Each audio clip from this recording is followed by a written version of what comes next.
highway were found to have malfunctioned in at least 9 cases and cast doubt over 68,000 other fines. This has been enormously embarrassing for Victoria Police. The cameras have since been switched off while more testing is carried out.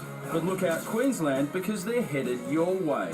Up north, the same point-to-point speed cameras are being trialled along the Bruce Highway, north of Brisbane. And now in New South Wales, there have been calls for all new speed cameras to be banned and the Roads and Traffic Authority to go under the microscope. They install the speed cameras and use that revenue for some of their other purposes.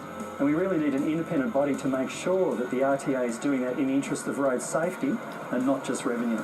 So while speed cameras keep a watchful eye on drivers, who's watching Big Brother behind the lens?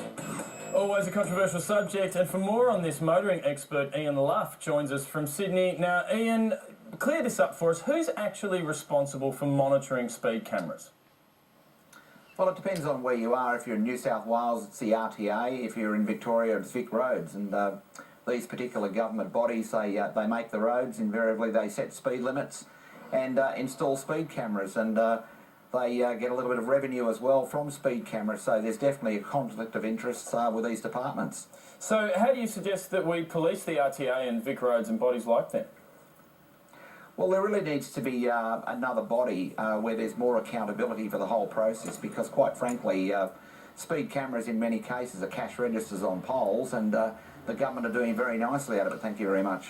Now, mate, when the Victoria Police admitted some errors on Monday, they copped a lot of flack, but I just want to give some credit to Deputy Commissioner Ken Lay, because he, just watch this, he was not hiding from any questions.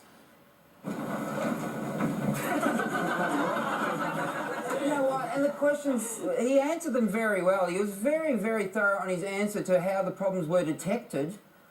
Yes, our members picked this up by a gut feeling. Gut feel, I think, all the way. Ian, you're clearly not a fan of speed cameras. Would you be happier if they were all simply removed?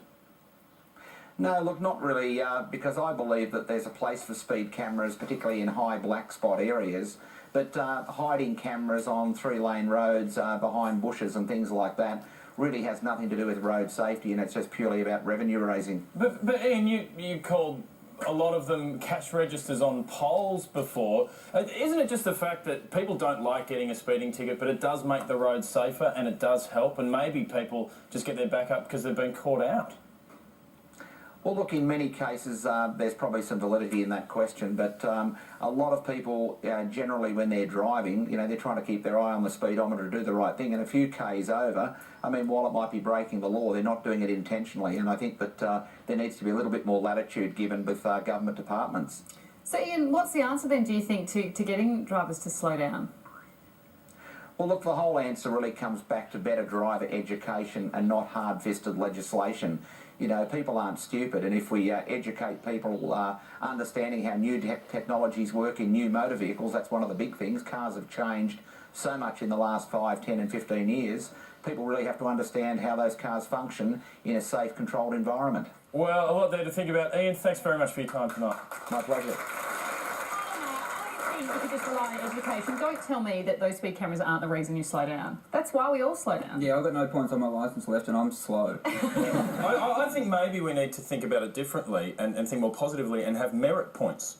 So if you do something good on the road, you earn some points. Actually, one of our viewers emailed in and said, why don't you get rewarded, like cheaper licences and things like that if you give a courtesy wave, get a merit points. Like dog training, positive reinforcement. That's exactly right. I'd do it for a good-o.